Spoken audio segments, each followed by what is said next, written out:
Hello everyone, आज हम आपके साथ डिस्कशन करने वाले हैं amendments relating to returns under GST. और इन अमेंडमेंट के डिस्कशन के लिए चार्ट में आपके साथ यूज करूंगा। इस चार्ट में मैं आपको सभी अमेंडमेंट्स के एरियाज को जो होगा वो पिन पॉइंट करूंगा, जिसका फायदा ये होगा कि रिवीजन करते टाइम जो होगा आप फटाफट से अपनी उन अमेंडमेंट्स को रिवाइज कर पाएंगे। जो भी अमेंडमेंट में बोलूंगा वो मैंने डिटेल में आगे भी दे रखी है, हम डिटेल में भी उसके बारे में बात करेंगे, लेकिन पहले हम इस चार्ट के बेसिस पर उसके बारे में बात करेंगे। अब बेटा जीएसटी में जो रिटर्न रिलेटेड प्रोविजंस है वो आप सभी जानते हैं, वो लेट डाउन है from section 37 to section 48। Section 37 to start with GSTR one and section 48 to end with GST practitioner. तो हम अमेंडमेंट जो भी सीरीज में हुई है उन सबको एक बार पिन पॉइंट करते हैं चार्ट पर। टू स्टार्ट विद सेक्शन 37 की मैं आपके साथ बात करता हूं। सेक्शन 37 ये बात करता है अबाउट जीएसटीआर1 की फाइलिंग की। आप सभी जानते हैं सेक्शन 37 में ये कहता है कि जीएसटी में अगर कोई भी रजिस्टर्ड पर्सन है, वो रजिस्टर्ड हो in the capacity of supplier including casual taxable person, तो उसे अपनी जीएसटीआर1 जो है वो फर्निश करनी पड़ती है, जिसमें वो अपनी आउटवर्ड सप्लाई जो भी उसने करी है उसको वो डिक्लेयर करता है। और ये इसे कब तक देनी होती है? अगर वो नॉन क्यूआरएमपी कैटेगरी का है तो उसे मंथली बेसिस पर 11 तारीख को देनी है, और अगर वो क्यूआरएमपी कैटेगरी का है तो उसे क्वार्टरली बेसिस पर 13 तारीख को देनी है। अच्छा, अब ये जो जीएसटीआर1 की फाइलिंग है बेटा, this is very important. Why this is important? Because जब तक सप्लायर अपनी आउटवर्ड सप्लाई को जीएसटीआर1 में डिक्लेयर नहीं करेगा, तब तक जो रेसिपिएंट होगा कॉरेस्पॉन्डिंग वो जो होगा वो आईटीसी नहीं ले पाएगा। आप सभी इस बात को जानते हैं। सप्लायर जीएसटीआर1 जब डिक्लेयर करेगा तो वो रेसिपिएंट के 2A 2B में ऑटो पॉपुलेट की जाएगी, और रेसिपिएंट जो है वो 2B के बेसिस पर ही अपना आईटीसी ले सकते हैं। तो लॉ मेकर हमेशा ये चाहते हैं कि जो भी कंसर्न पर्सन है वो अपने जीएसटीआर1 जो है वो प्रॉपर्ली फाइल करे, सामने वाले को रेसिपिएंट को जो है वो क्रेडिट लेने में दिक्कत ना हो। खैर, अब सेक्शन 37 में जो एरियाज ऑफ अमेंडमेंट है जरा उसकी बात करते हैं। तो 3 एरिया ऑफ अमेंडमेंट है बेटा, जिसमें से एक है रेस्ट्रिक्शन, दूसरा है रेक्टिफिकेशन एंड तीसरा है communication. Restriction, rectification and communication. मैं सबसे पहले रेस्ट्रिक्शन की बात करता हूं। रेस्ट्रिक्शन से मेरा मतलब यह है कि सेक्शन 37 में कुछ अमेंडमेंट हुई है, जिन अमेंडमेंट से यह स्पेसिफिकली कह दिया गया है कि आपको कुछ सिचुएशन में जीएसटीआर1 जो है वो फाइल करनी नहीं दी जाएगी, हम आपको जीएसटीआर फाइल करने से रोक लेंगे। ठीक है ना? तो this is restriction on GSTR filing. आपको कुछ सिचुएशन में हम जीएसटीआर1 फाइल करने नहीं देंगे। ठीक है, अब ये सिचुएशन क्या है? 2 एंगल से आपने समझना है। नंबर 1, मान लीजिए एज अ सप्लायर आपने एक पर्टिकुलर टैक्स पीरियड की अपनी जीएसटीआर1 फाइल करी, उसमें आपने अपनी सप्लाई डिक्लेयर कर दी जो कि कॉरेस्पॉन्डिंगली रेसिपिएंट के पास 2B में चली गई और उसने उसका आईटीसी ले लिया। अब जीएसटीआर1 फाइल करने के बाद आपको क्या फाइल करना होता है? जीएसटीआर3B अपनी रिटर्न फाइल करनी होती है, और कॉरेस्पॉन्डिंग टैक्स जो उन सप्लाईज का बनता है वो आपको पे करना होता है। अब हुआ क्या? आपने जीएसटीआर1 तो फाइल कर दी, क्रेडिट तो सामने वाले को ट्रांसफर कर दिया, बट जो लायबिलिटी आपकी बनती थी, जो आपको रिटर्न से पे करनी थी, वो रिटर्न आपने फाइल ही नहीं करी। रिटर्न पर आपने जो है वो डिफॉल्ट कर दिया। गवर्नमेंट को यह बात बहुत बुरी लगी। उसने बोला तुमने जीएसटीआर1 फाइल करके सामने वाले को क्रेडिट पहुंचा दिया, लेकिन तुमने उस टैक्स को मुझे तो पे नहीं किया। और अगर तुमने ऐसा किया है तो फिर अब जो टैक्स तुमने पे नहीं किया वो तो मैं तुमसे रिकवर करूंगा ही करूंगा।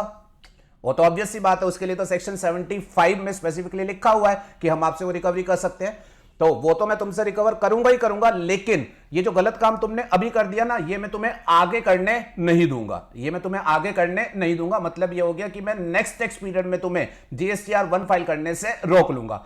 जब तक कि पिछले टैक्स पीरियड की जो तुमने रिटर्न नहीं भरी, टैक्स हमें नहीं दिया, जब तक तुम उसको ठीक नहीं कर देते, तब तक नेक्स्ट पीरियड की जो होगा वो मैं तुम्हें जीएसटीआर1 जो होगा वो भरने नहीं दूंगा।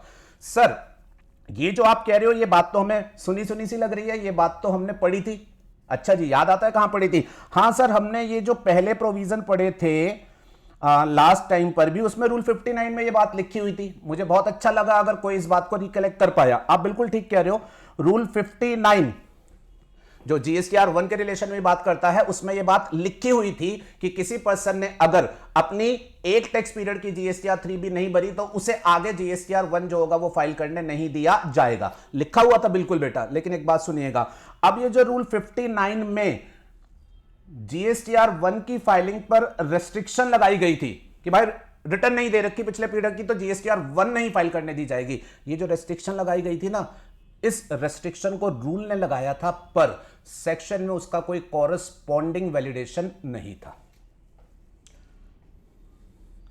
रूल ने लगा रखी थी ये रेस्ट्रिक्शन, रूल ने कह रखा था नहीं करने देंगे, बट सेक्शन 37 में ऐसी रेस्ट्रिक्शन लगाई जा सकती है, इस बात का कोई वैलिडेशन था ही नहीं। और अकॉर्डिंगली लोग कहते थे जब हमें सेक्शन रेस्ट्रिक्ट नहीं कर रहा तो आप रूल में कैसे रेस्ट्रिक्ट कर सकते हो, क्योंकि रूल हमेशा सेकेंडरी होते हैं। तो बेटा उन्होंने जो अमेंडमेंट करी वो बेसिकली सेक्शन 37 सबसेक्शन 1 में अमेंडमेंट करी और इसका लीगल वैलिडेशन जो है वो क्रिएट कर दिया। उन्होंने सेक्शन 37(1) में अमेंडमेंट करके ये लिखा कि एक पर्सन को जीएसटीआर 1 जो है वो फाइल करने के लिए हम रेस्ट्रिक्शन जो है वो प्रेस्क्राइब जो है वो कर सकते हैं। तो बेसिकली इसमें उन्होंने रूल 59 का लीगल वैलिडेशन दे दिया। ये सिंपल है। अच्छा, दूसरी एक बात सुनो, उन्होंने एक नया केस इंट्रोड्यूस किया, ठीक है। अभी जो मैंने बताया वो तो क्या था, रूल में पहले से ही था, उसको लीगली वैलिडेट किया, ठीक है। और एक रेस्ट्रिक्शन उन्होंने नई इंट्रोड्यूस करी है सेक्शन 37 में, जिसमें उन्होंने ये लिखा कि अगर आपने एक पर्टिकुलर टैक्स पीरियड की जीएसटीआर 1 फाइल नहीं करी है, अगर आपने एक पर्टिकुलर पीरियड की जीएसटीआर 1 फाइल नहीं करी है तो आपको अगले पीरियड की जीएसटीआर 1 हम फाइल करने नहीं देंगे। सर ये ऊपर ना बेटा, ऊपर अलग था। ऊपर क्या था, आपने जीएसटीआर 3 भी नहीं दी, टैक्स नहीं पे किया, तो आप आगे जीएसटीआर 1 नहीं दे पाओगे, वो अलग है। ये नई रेस्ट्रिक्शन है। ये क्या कह रहा है, आपने जीएसटीआर 1 नहीं डाली, जीएसटीआर 1 नहीं डाली मतलब आपने कोई आईटीसी पास नहीं किया, आपने कोई आईटीसी पास नहीं किया। ऊपर तो क्या था, आपने पास कर दिया था तो हमने आगे रोक लिया। यहां हम क्या कह रहे हैं, आपने अगर जीएसटीआर 1 नहीं डाली, आपने कोई आईटीसी पास नहीं किया, तो भी हम आपको नेक्स्ट पीरियड की जीएसटीआर 1 जो होगा वो फाइल करने नहीं देंगे। सर इसका क्या लॉजिक है? बेटा लॉजिक सिंपल सा है, वो कह रहे हैं कि पीछे की पेंडिंग रहे और आगे की भरने की सोचो। ऐसा होना ही नहीं चाहिए, पहले पीछे की तो भर लो तभी तो आगे की सोचोगे, प्लीज। और मैं जो बात बोलूंगा जरा अप्रिशिएट करिएगा, ये जो बात है कि पीछे की फाइल नहीं करी और आगे की फाइल करने आ जाओ, ये बड़ी लॉजिकल सी बात है, बट अनफॉर्चुनेटली ये लॉ में मिसिंग थी। लॉ ने ये वाली बात सेक्शन 39 में रिटर्न के रिलेशन में तो लिख रखी थी, अगर रिटर्न एक पीरियड की पेंडिंग है तो नेक्स्ट पीरियड की नहीं फाइल कर सकते, 39 में ये लिखा हुआ था। बट 37 में ये नहीं लिखा हुआ था कि जीएसटीआर 1 एक पीरियड की पेंडिंग है तो आगे की नहीं भर सकते। तो अब उन्होंने वो बात जो है वो कॉरेस्पॉन्डिंगली जो है वो सेक्शन 37 में लिख दी है कि अगर एक पीरियड की जीएसटीआर 1 आपने नहीं भरी है तो फिर आप अगले पीरियड की जीएसटीआर 1 नहीं भर सकते। और बेटा एग्जाम में अब आपके पास एक क्वेश्चन ये बनेगा, जीएसटीआर 1 आप कब कब नहीं भर सकते, तो आप क्या बोलोगे, अगर पिछले पीरियड की जीएसटीआर 1 नहीं भरी तो नहीं भर सकता। और दूसरा आप क्या बोलोगे, अगर पिछले पीरियड की जीएसटीआर 3 भी नहीं भरी तो भी मैं जीएसटीआर 1 नहीं भर सकता। I hope this is clear. This is one question which is likely to be asked in the examination. दूसरा पहलू जो है वो है बेटा रेक्टिफिकेशन का। रेक्टिफिकेशन को लेकर के मुझे स्पेसिफिक बोलने की जरूरत नहीं है, बहुत बार बोल चुका हूं। आपने जीएसटीआर 1 जो भरी उसमें कोई मिस्टेक हो गई, कोई ओमिशन हो गया, बाद में पता चलेगा कि आप ठीक कर सकते हो। यस, जो नेक्स्ट जीएसटीआर 1 भर रहे हो उसमें आप ठीक कर सकते हो। साल बीत गया क्या उसके बाद भी कर सकते हो? यस, पर there is a time limitation, और आपको मैंने लेक्चर 1 में डिस्कस कर दिया था। टाइम लिमिटेशन बहुत सारे सेक्शन में चेंज हुई है और सेक्शन 37 में भी चेंज हुई है, और वो अमेंडेड टाइम लिमिट ऑलरेडी आपको पढ़ा चुका हूं। आज की डेट में अमेंडेड टाइम लिमिट क्या होती है, 30 नवंबर या उस साल की एनुअल रिटर्न फाइल करने की date whichever is earlier. This you have done already. फिर उसके बाद तीसरा एक्सपेक्ट जो है दैट इज कम्युनिकेशन। अब कम्युनिकेशन से रिलेटेड क्या अमेंडमेंट हुई है सुनिएगा। कम्युनिकेशन में क्या होता है बेटा, एक पर्सन जो है वो अपनी जीएसटीआर 1 भरता है सप्लायर, और वो कम्युनिकेट किसको की जाती है, रेसिपिएंट को, जिसके 2A 2B में जाती है और जिसके बेस पर वो जो है वो आईटीसी लेता है। यही होता है हमारा कम्युनिकेशन का एक्सपेक्ट। बोला गया है कि कम्युनिकेट करते time communication can be subject to the restriction. I hope this is clear. ठीक है जी, तो ये सेक्शन 37 से रिलेटेड बातें हो गई। फिर उसके बाद बेटा सेक्शन 38, इसके बारे में मैंने आपको इनिशियल लेक्चर में बताया था। सेक्शन 38 जब जीएसटी इंट्रोड्यूस हुआ था तो सेक्शन 38 में जीएसटीआर 2 की फाइलिंग की बात थी कि एज अ नॉर्मल सप्लायर आप अपनी जीएसटीआर 2 भरेंगे जिसमें आप अपनी इनवर्ट सप्लाई की डिटेल कम्युनिकेट करेंगे। पर यह सेक्शन कभी भी इंप्लीमेंट नहीं हुआ। लॉ ने कभी भी इनवर्ट सप्लाई की डिटेल किसी से नहीं भरवाई। 2A 2B वो बेटा आप भरते नहीं हो, वो तो आपको ऑटो पॉपुलेट होके मिलते हैं, ठीक है ना। तो आपको जीएसटीआर 2 था जो भरना होता था, जो विजुलाइज किया था, बट जो कभी इंप्लीमेंट नहीं हुआ। तो मैंने आपको बताया था क्योंकि वो कभी इंप्लीमेंट नहीं हुआ, वो रिडंडेंट था, तो लॉ मेकर्स ने उस सेक्शन 38 को वहां से वो खत्म कर दिया। पर सेक्शन 38 के थ्रू उन्होंने जो है कुछ और काम किया, रेस्ट्रिक्टेड आईटीसी वाला एक स्पेशल प्रोविजन इंट्रोड्यूस किया। तो ये न्यूली सब्स्टिट्यूटेड आपका सेक्शन 38 है।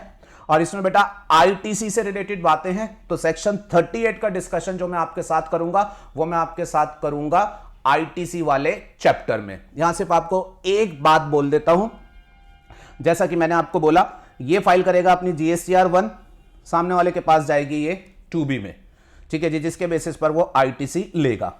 आपको अगर याद हो तो पहले लेक्चर में मैंने बोला था हमारा जो जीएसटीआर 2B है उसमें सिर्फ जीएसटीआर 1 से डाटा नहीं आता। अगर आप 2B खोलते हैं तो उसमें डाटा कुछ और जगह से भी फेच किया जाता है। आईएसडी की रिटर्न जीएसटीआर 6 वहां से भी फेच किया जाता है, एनआरटीपी की रिटर्न जीएसटीआर 5 वहां से भी फेच किया जाता है, और इनफैक्ट इंपोर्ट का डाटा भी इंपोर्ट पोर्टल से जो है जीएसटीआर 2B में फेच किया जाता है। अब सेक्शन 37 में जो कम्युनिकेशन की बात थी वो तो सिर्फ बेटा आपके जीएसटीआर 1 से कम्युनिकेशन की बात थी ना, पर जीएसटीआर 2B में जो अदर जगह से डाटा फेच हो रहा था उसके लिए कोई सपोर्टिंग प्रोविजन नहीं था। प्रैक्टिकली हो रहा था बट कोई लीगल प्रोविजन नहीं था जो इस कम्युनिकेशन को सपोर्ट करता, तो उसको सपोर्ट करने के लिए सेक्शन 38 इंट्रोड्यूस किया गया, जिसमें स्पेसिफिकली लिखा गया कि सामने वाले को जो जीएसटीआर 2B ऑटो जनरेट करके अवेलेबल कराया जाएगा उसमें सिर्फ जीएसटीआर 1 नहीं बल्कि अदर प्रेस्क्राइब पर्टिकुलर्स जो होंगे वो भी होंगे। तो जो ऑलरेडी हो रहा था कम्युनिकेशन उसका लीगल वैलिडेशन सेक्शन 38 के थ्रू कर दिया गया। और इसके अलावा सेक्शन 38 ने दूसरा काम यह किया कि अगर ये जो रजिस्टर्ड पर्सन है ये रिस्की है, रिस्क के कुछ पैरामीटर्स उन्होंने लेट डाउन किए और कहा अगर ये जीएसटीआर 1 वाला सप्लायर रिस्की है तो फिर हम सामने वाले को कम्युनिकेशन करेंगे रेस्ट्रिक्टेड आईटीसी की फॉर्म में, और रिस्की कब होगा वो सेक्शन 38 में डिफाइन किया गया है, उसकी चर्चा मैं करूंगा आपके साथ आईटीसी वाले चैप्टर में। ओके, तो 38 को बस अभी इतना ही सुन के छोड़ देते हैं, फिर उसके बाद आगे बढ़ते हैं। सेक्शन 39 की बात आती है। सेक्शन 39 रिटर्न फाइलिंग की बात करता है। अब इसमें दो पहलुओं के ऊपर अमेंडमेंट हुई है, एक है आपका रेक्टिफिकेशन एंड दूसरा है आपका रेस्ट्रिक्शन। रेक्टिफिकेशन के लिए मुझे बात करने की जरूरत नहीं, वही टाइम लिमिट का चेंज है। रिटर्न में मिस्टेक हो गई, सब्सिक्वेंट रिटर्न में रेक्टिफाई कर दो सब्जेक्ट टू और टाइम लिमिटेशन। नई टाइम लिमिटेशन क्या है, 30 नवंबर या फिर उस साल की एनुअल रिटर्न फाइलिंग की date whichever is earlier हो चुका। रेस्ट्रिक्शन की क्या बात है, अगेन कुछ सिचुएशन में आपको सेक्शन 39 में रिटर्न फाइल करने नहीं दी जाएगी, कुछ सिचुएशन में आपको सेक्शन 39 में रिटर्न फाइल करने नहीं दी जाएगी।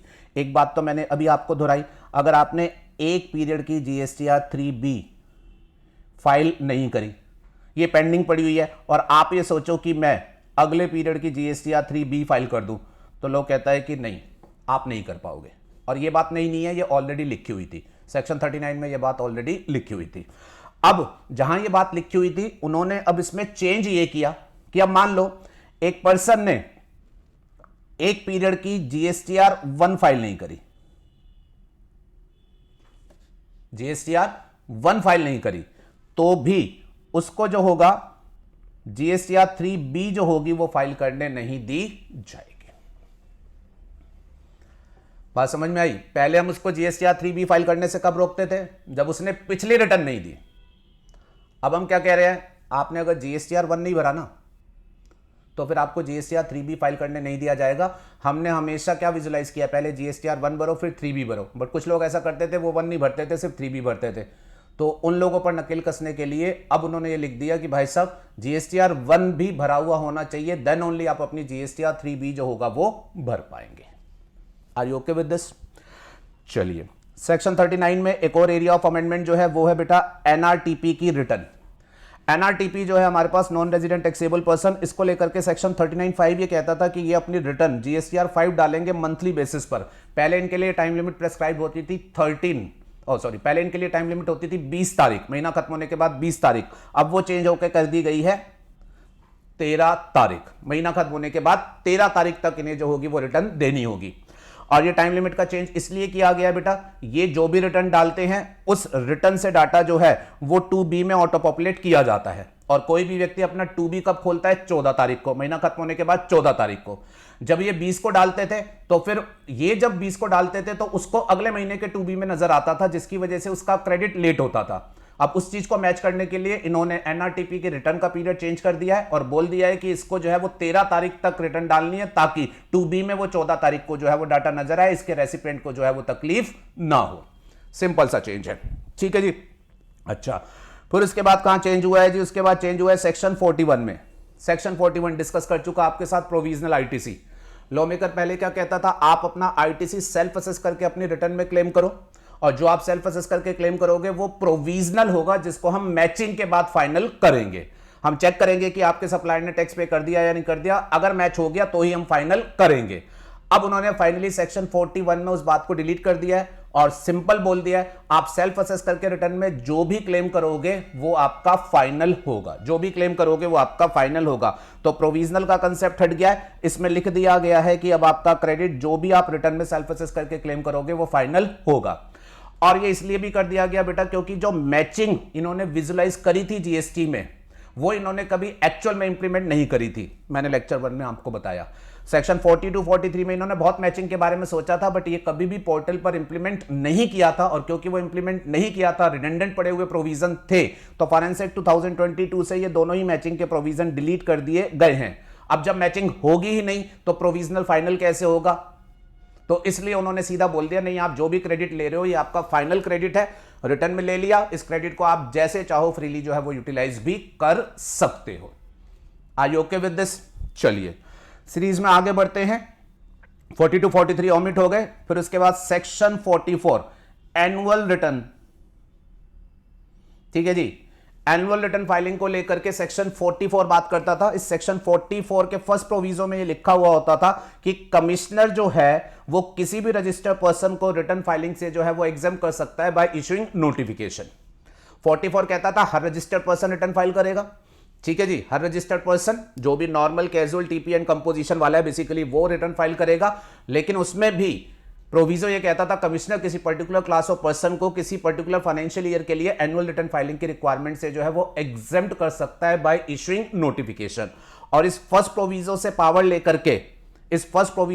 लेकर के एक नोटिफिकेशन इशूड था, जिसमें उसको फाइनेंशियल ईयर 2021 के रिस्पेक्ट में रिटर्न फाइलिंग से एग्जाम किया गया था। अब 21-22 की एनुअल रिटर्न से एग्जाम्पशन देने के लिए कॉरेस्पॉन्डिंगली ये नोटिफिकेशन इशू कर दिया गया है, ठीक है जी। और नोटिफिकेशन सिंपली यही कहता है 2 करोड़ तक का जिनका एग्रीगेट टर्नओवर होगा उन्हें एनुअल रिटर्न फाइलिंग से हम एग्जेम्प्ट कर रहे हैं।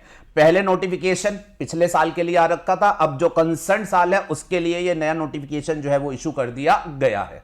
और अगर उन्हें आगे आने वाले सालों में भी इसी तरीके से 2 करोड़ वालों को एनुअल फाइलिंग से एग्जेम्प्ट करना होगा तो ऐसे ही साल दर साल हर साल जो होगा वो ये नोटिफिकेशन इशू करते हुए जाएंगे। बड़ी सिंपल अमेंडमेंट है, क्लियर है जी। चलिए 44 हो गया। फिर उसके बाद आपका 45 final return, no amendment. Section 46 return file नहीं करते तो नोटिस आता है जो कहता है रिटर्न फाइल कर दो, नो अमेंडमेंट। 47 लेट फीस, 47 में लेट फीस को लेकर के जो अमेंडमेंट हुई वो मैंने आपको टीसीएस वाले चैप्टर में कवर कर दी। फिर उसके बाद 48 जीएसटीपी, उसमें भी कोई अमेंडमेंट नहीं है, हाँ यहां पर एक पॉइंट साइड में लेकिन मैंने साथ में मेंशन किया है, आपको बार बार मैंने दोहराया कि जीएसटी में सारे रजिस्टर्ड पर्सन सेक्शन 39 में अपनी रिटर्न फाइल करते हैं except one category of registered person, that is tax collector.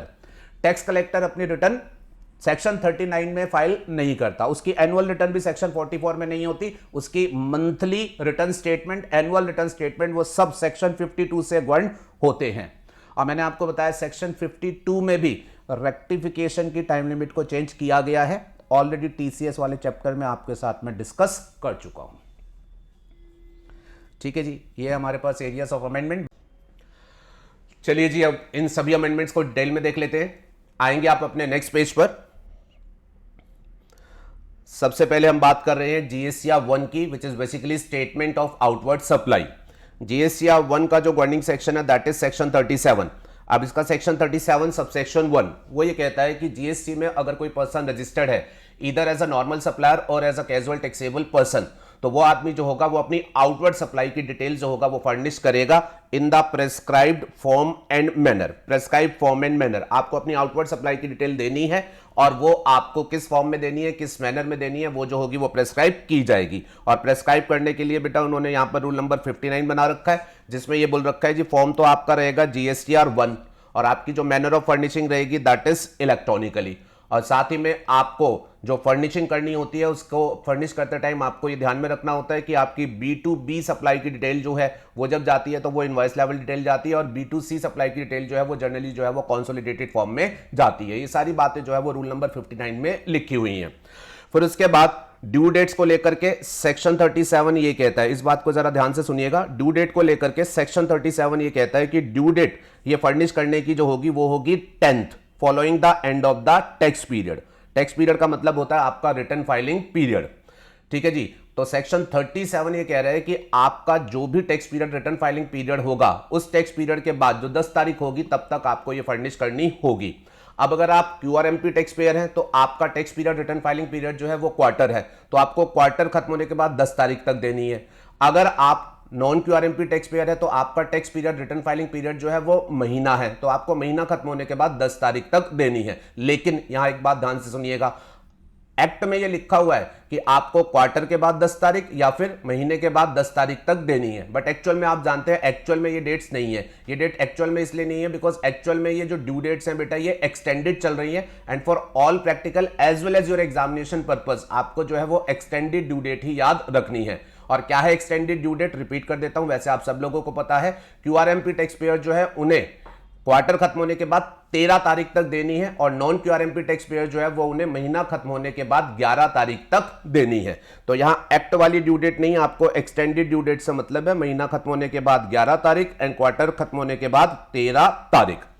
फिर इसके बाद सेक्शन 37(1) में ही ये भी लिखा हुआ है जो आउटवर्ड सप्लाई की डिटेल्स आप फर्निश करेंगे उसको जो होगा कॉरेस्पॉन्डिंग रेसिपिएंट को जो होगा वो कम्युनिकेट किया जाएगा।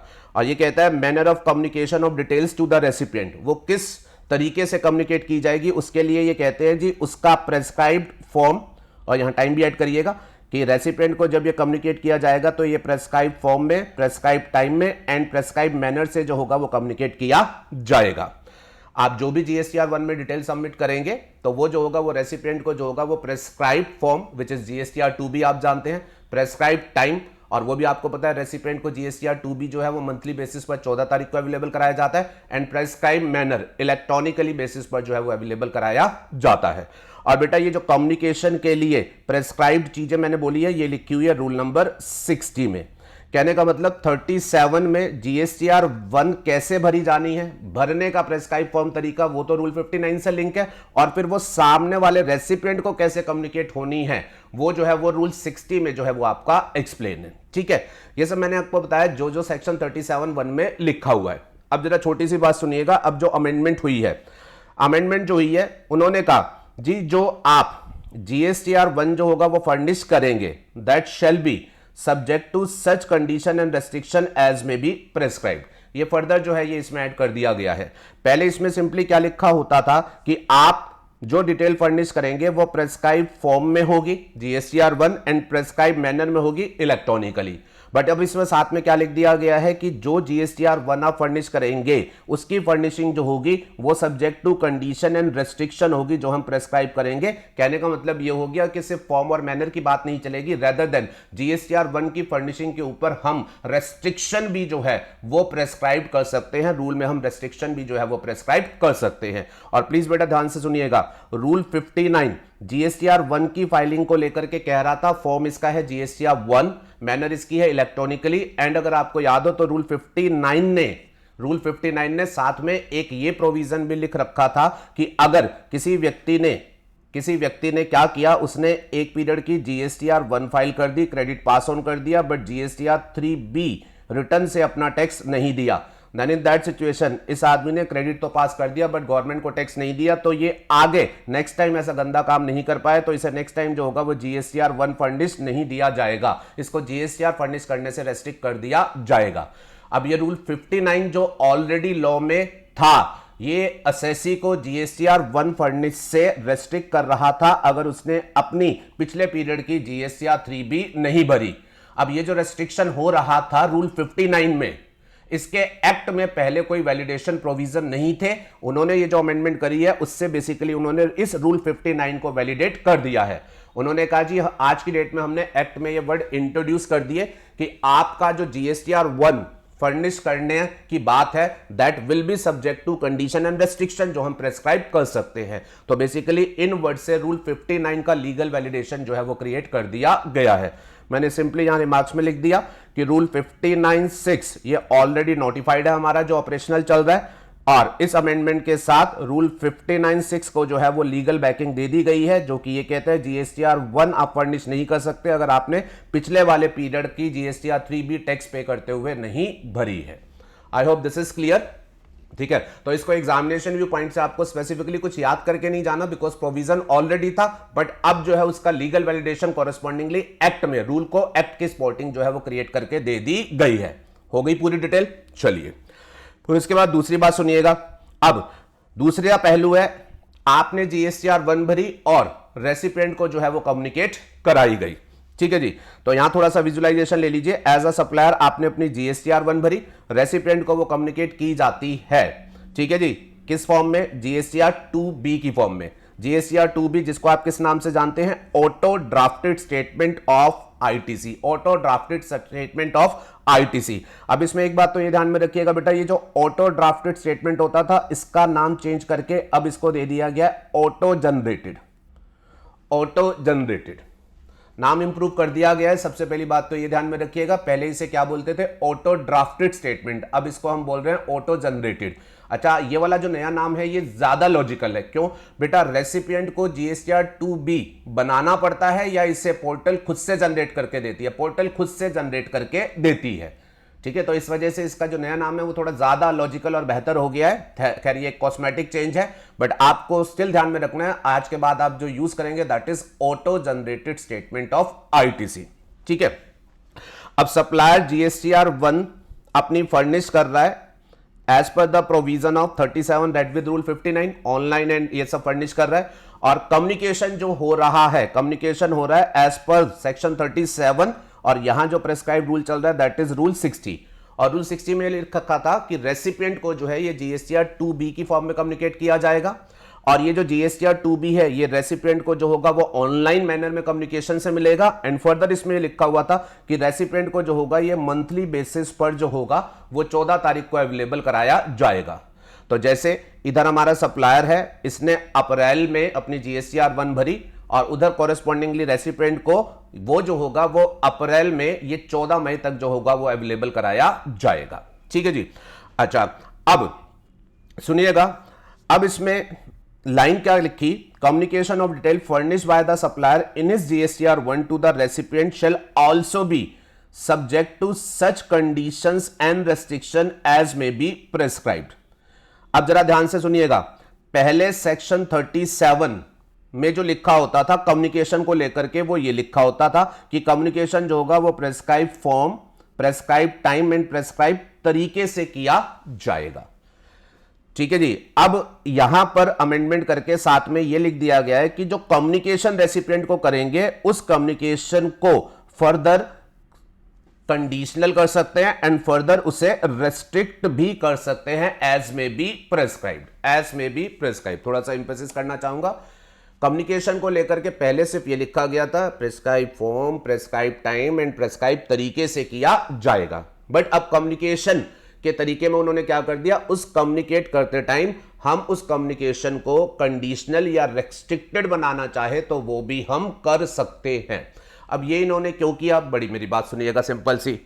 अब सुनिएगा, अब हमारे पास कम्युनिकेशन को लेकर के रूल 60 जो ऑलरेडी बना हुआ था, ध्यान से सुनिएगा, कम्युनिकेशन को लेकर के रूल 60 जो ऑलरेडी बना हुआ था, वो बेटा ये कहता था कि जो भी रेसिपिएंट होगा उसको वो डिटेल्स इलेक्ट्रॉनिकली कम्युनिकेट की जाएंगी, जीएसटीआर 2B में कम्युनिकेट की जाएंगी, और जीएसटीआर 2B जो रेसिपिएंट को होगा वो मंथली बेसिस पर 14 तारीख तक अवेलेबल कराया जाएगा।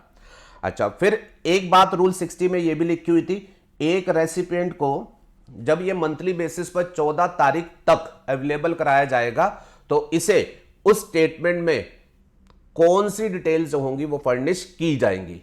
तो वो बेटा ऐसे कहते थे कि अगर मान लीजिए सामने वाला सप्लायर आपका QRMP टैक्स पेयर है, सामने वाला सप्लायर आपका QRMP टैक्स पेयर है, तो उसे इसे GSTR 1 तो भरनी है क्वार्टरली, लेकिन लॉ के हिसाब से ये ऑप्शनली आईएफएफ मंथली बेसिस पर भर सकता है। तो लेट्स सपोज इसने आईएफएफ मंथली बेसिस पर भरा, तो ये आईएफएफ कब तक भरता है? पहले महीने का 13 तारीख तक।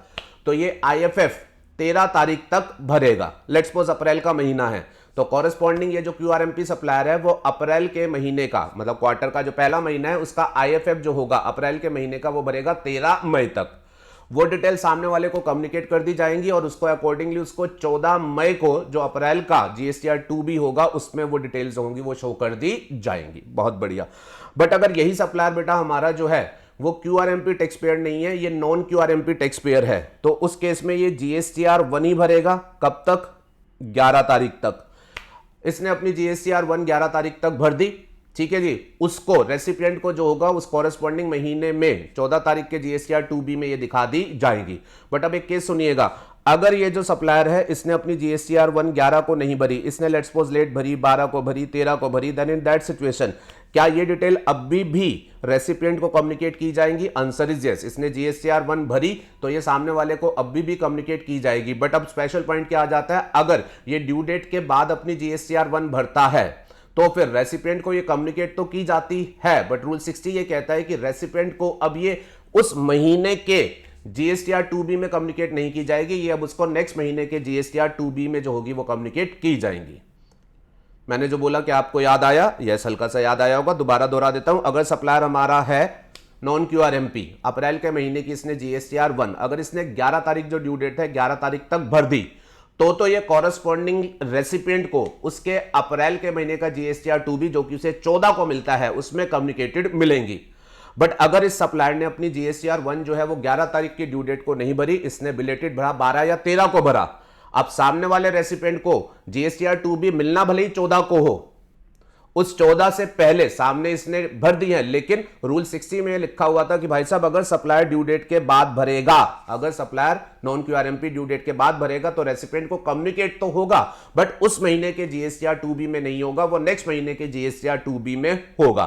तो सामने वाले के बिलेटेड भरने से कम्युनिकेशन किया, बट हमने रेस्ट्रिक्ट कर दिया, इमीडिएट ना करके नेक्स्ट महीने में कर दिया। तो बेटा इस अमेंडमेंट से उन्होंने क्या किया है, रूल 60 में जो ऑलरेडी कंडीशनल कम्युनिकेशन हो रहा था उसका लीगल वैलिडेशन जो है वो क्रिएट करके दे दिया है। देखिएगा मैंने साइड में क्या मेंशन किया, मैंने कहा जी जो कॉरेस्पॉन्डिंग रूल 60 है जो कि ऑलरेडी नोटिफाइड है, जिसमें ऑलरेडी कंडीशनल कम्युनिकेशन हो रहा है, with this amendment legal backing has been given on the condition specified in rule 60। उस कंडीशनल कम्युनिकेशन का लीगल वैलिडेशन क्रिएट कर दिया गया है। तो बेटा ये सेक्शन 37 में जो 2 अमेंडमेंट हुई है, ये दोनों ही बेसिकली जो है वो एग्जामिनेशन व्यू पॉइंट से बहुत ज्यादा सिग्निफिकेंट नहीं है, बिकॉज ऑलरेडी वो काम हो रहा था, सिर्फ क्या था, रूल्स के तहत हो रहा था और उनका कोई एक्ट में सपोर्ट नहीं था। अब एक्ट में वो प्रॉपर सपोर्ट जो है वो क्रिएट कर दिया गया है। तो बात करते हैं अपनी नेक्स्ट अमेंडमेंट की। 37 में जो नेक्स्ट अमेंडमेंट हुई है वो ये सेक्शन 37 सबसेक्शन 3 में। इसमें basically time limitation for rectification of omission और इनकरेक्ट पर्टिकुलर्स इन जीएसटीआर 1 इसको चेंज किया गया है। ऑलरेडी मैं कई बार बोल चुका, अगर आप जीएसटीआर 1 एक टैक्स पीरियड की भरते हैं, उसमें कोई मिस्टेक ओमिशन हो जाता है तो आप सब्सिक्वेंट जीएसटीआर 1 में उसे ठीक कर सकते हैं, but subject to time limitation. और जो आज की डेट में बढ़कर के हो गया है, साल खत्म होने के बाद 30 नवंबर या फिर एनुअल रिटर्न फाइलिंग की date whichever is earlier. तो already deal with in detail, अभी देखने की दोबारा जरूरत नहीं है। फिर नेक्स्ट एरिया ऑफ अमेंडमेंट जो है दैट इज सेक्शन 37 सबसेक्शन 4। ये बेटा न्यूली इंसर्ट किया गया है, इंपॉर्टेंट। और 37(4) ये जो न्यूली इंसर्टेड है, इस प्रोविजन में उन्होंने जीएसटीआर 1 की फाइलिंग पर एक और रेस्ट्रिक्शन जो है वो इंट्रोड्यूस कर दिया है कि एक और केस में वो आपको GSTR 1 for a tax period जो होगा वो फाइल करने नहीं देंगे। अच्छा प्लीज अप्रिशिएट कर लीजिएगा, अभी अभी आपने एक केस पढ़ा कि वो मुझे जीएसटीआर 1 फाइल करने से कब रोक लेते हैं, वो आपने यहां पढ़ा रूल 59(6) में, जो आज की डेट पे सेक्शन 37(1) के लीगल सपोर्ट के साथ बना हुआ है। और इसमें वो क्या कहते थे, अगर पिछले टैक्स पीरियड की रिटर्न पेंडिंग पड़ी है, अगर आपने पिछले टैक्स पीरियड का टैक्स अभी तक पे नहीं किया है, तो आप इस टैक्स पीरियड के जीएसटीआर 1 को जो होगा वो फाइल नहीं कर पाएंगे। रेस्ट्रिक्शन है आपकी जीएसटीआर 1 की फाइलिंग पर। क्लियर है बेटा, ये ऊपर हमने पढ़ा था। अब जो इन्होंने नई रेस्ट्रिक्शन इंट्रोड्यूस करी है 37(4) में, इसमें इन्होंने ये बोला है आपने पिछले पीरियड की जीएसटीआर 1 अगर अभी नहीं भरी है तो फिर आप करंट पीरियड की जीएसटीआर 1 जो होगा वो आप नहीं भर पाएंगे। क्या कह रहे हैं जी, GSTR 1 for a tax period can not be filed. आप जीएसटीआर 1 भरना चाहते हैं, नहीं भर पाएंगे if GSTR 1 for the previous tax period has not been filed. अगर पिछले पीरियड की GSTR 1 अभी तक नहीं भरी है तो फिर आप इस पीरियड की GSTR 1 जो होगा वो नहीं भर पाएंगे। तो समझिएगा, आज की डेट में GSTR 1 अगर आप किसी टैक्स पीरियड की भरना चाहते हैं तो आपको यह एश्योर करना पड़ेगा कि उस GSTR 1 को आप तभी भर पाएंगे जब पिछले टैक्स पीरियड के कंप्लायंसेस आपने पूरे कर दिए होंगे। अगर पिछले पीरियड की GSTR 1 नहीं भरी तो आप नहीं भर पाएंगे, 37(4) रोकेगा।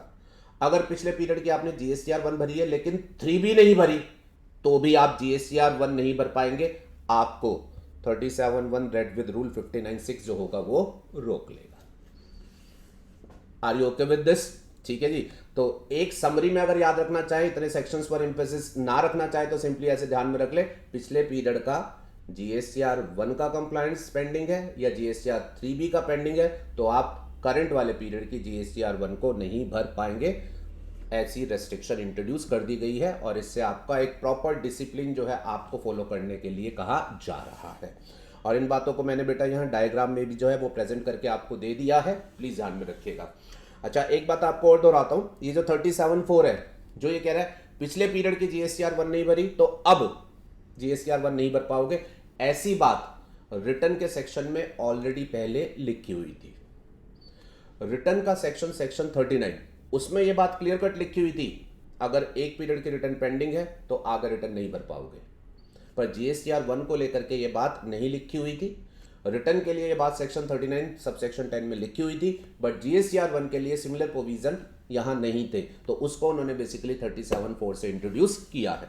ठीक है बेटा, और ले दे करके बता रहा हूं, अमेंडमेंट कुछ ऐसी हुई है कि उन्होंने ये एश्योर करा दिया है कि भाई आपके पीछे के कंप्लायंसेस पेंडिंग हो गए तो आगे के कंप्लायंसेस नहीं कर पाओगे। अब जरा एक बात देखिएगा, डायग्राम में जरा पॉइंट्स को सेट करता हूं। अब बेटा ये एक मान लीजिए रजिस्टर्ड पर्सन है, normal supplier, casual taxable person, कुछ दोनों में से कोई एक जिसको GSTR 1 भरनी होती है। तो अब इसको GSTR 1 भरनी है, फिर उसके बाद इसे GSTR 3B भरनी है। इसका पहला कंप्लायंस GSTR 1 का बनता है सेक्शन 37 में, जो इसे 11 या 13 तक भरनी है depending upon QRMP non QRMP। दूसरा कंप्लायंस इसका सेक्शन 39 में रिटर्न GSTR 3B का बनता है, जो कि इसे मंथली बेसिस पर 20 को भरनी है अगर ये नॉन QRMP है, और अगर QRMP है तो इसे 22 या 24 तक भरनी है। हम थोड़ी देर के लिए विजुलाइज कर लेते हैं कि हमारा पर्सन जो है वो नॉन QRMP है, मंथली कंप्लायंस का है एग्जाम्पल के लिए। ठीक है, तो इसका टैक्स पीरियड जो है वो महीना है, तो अकॉर्डिंगली मैंने यहाँ पर जो है वो मंथली बेसिस पर एम्फेसिस लिया है। सेम बात क्वार्टर बेसिस पर भी आप अपने आप अप्लाई कर सकते हैं। ठीक है, अब मैं आपसे ये कह रहा हूँ, मान लीजिए इसने अप्रैल के महीने की GSTR 1 जो है वो फाइल नहीं करी, ये इसका डिफॉल्ट है। डिफॉल्ट क्या है? GSTR 1 इसने फाइल नहीं करी। अगर इसने अप्रैल के महीने की GSTR 1 फाइल नहीं करी तो जो मैंने अभी आपको बताया 37(4) जो नया आया है वो इसको मई नेक्स्ट टैक्स पीरियड की GSTR 1 जो होगा वो भरने नहीं देगा। ठीक है जी, तो इसको GSTR 1 फाइल करने से रोक लिया गया बाय 37(4). अच्छा, अब सुनिएगा अगली इंटरेस्टिंग बात, अगर इसने अप्रैल की GSTR 1 नहीं भरी तो क्या ये अप्रैल की GSTR 3B भर सकता है? अगर इसने अप्रैल की GSTR 1 नहीं भरी तो क्या ये अप्रैल के महीने की GSTR 3B भर सकता है? तो प्लीज ध्यान में रखिएगा, जो बोलूंगा शायद आप चौंकेंगे, पहले ये भर सकता था, पहले ये भर सकता था। लॉ में कहीं भी ऐसा ये नहीं लिखा था कि GSTR 1 भरोगे तो ही उस पीरियड की रिटर्न भर पाओगे। क्वाइट सरप्राइजिंगली बेटा एक्चुअल में लॉ कहता क्या है, 37 में पहले GSTR 1 भरोगे, फिर उसके बाद 39 में रिटर्न का नंबर आएगा। बट सरप्राइजिंगली लॉ में कहीं भी ऐसा नहीं लिखा हुआ था कि अगर GSTR 1 नहीं भरी तो 3B नहीं भर पाओगे। और उसकी वजह से बताऊं, बहुत सारे लोग ऐसे भी होते थे जो सिर्फ 3B रिटर्न भर के टैक्स पे करके चलते थे, 1 जो थे वो फाइल नहीं करते थे।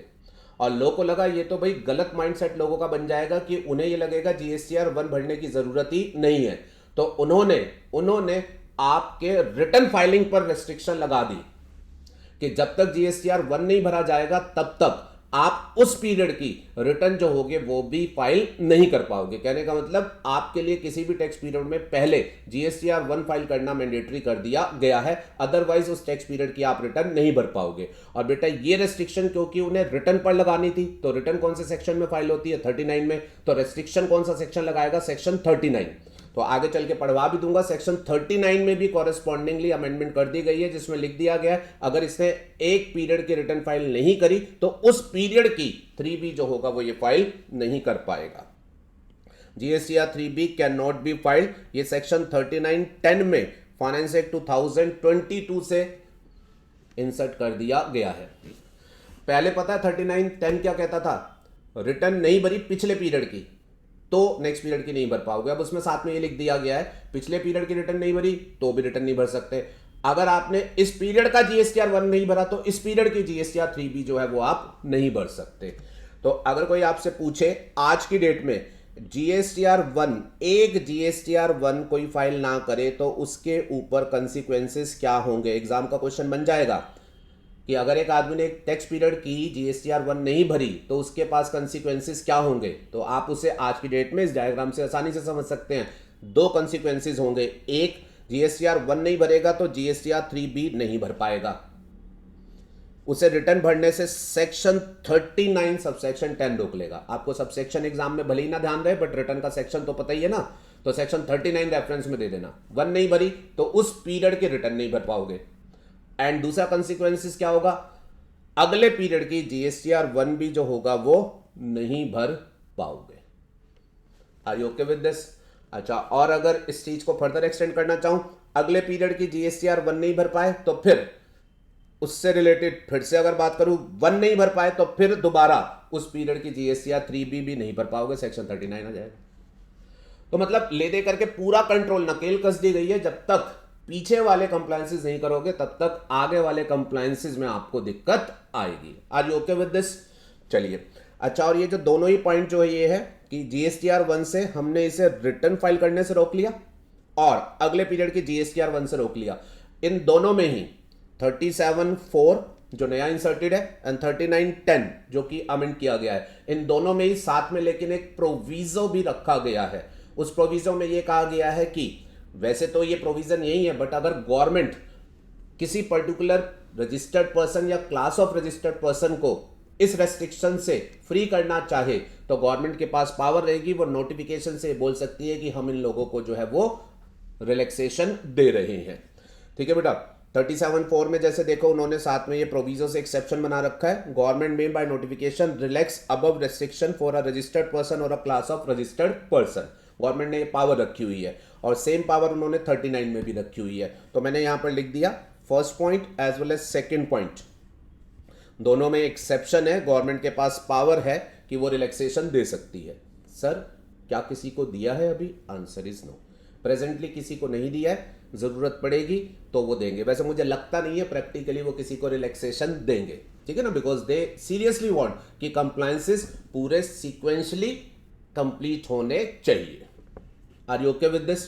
अच्छा, अब चार्ट में जरा अगली बात और समझना। लेट्स सपोज, अब मैं सिचुएशन ही लेता हूं, ये जो पर्सन है, लेट्स सपोज कहानी ये, इसने जुलाई की अपनी GSTR 1 भर दी, ठीक है, लेकिन इसने रिटर्न नहीं भरी।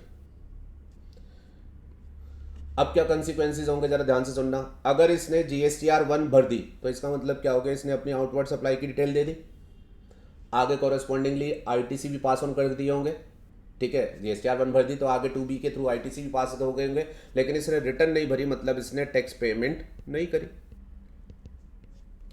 तो अब क्या कंसिक्वेंसेस होंगे प्लीज ध्यान में रखना। अब अगर उसने इस पीरियड में रिटर्न पर डिफॉल्ट किया, फोकस ध्यान में रखना, अब रिटर्न का डिफॉल्ट है। पिछले वाले हिस्से में डिफॉल्ट किसका था? GSTR 1 का। अब चेंज किया मैंने कहानी, इसने GSTR 1 पे डिफॉल्ट नहीं, इसने एक पीरियड के रिटर्न पर डिफॉल्ट किया।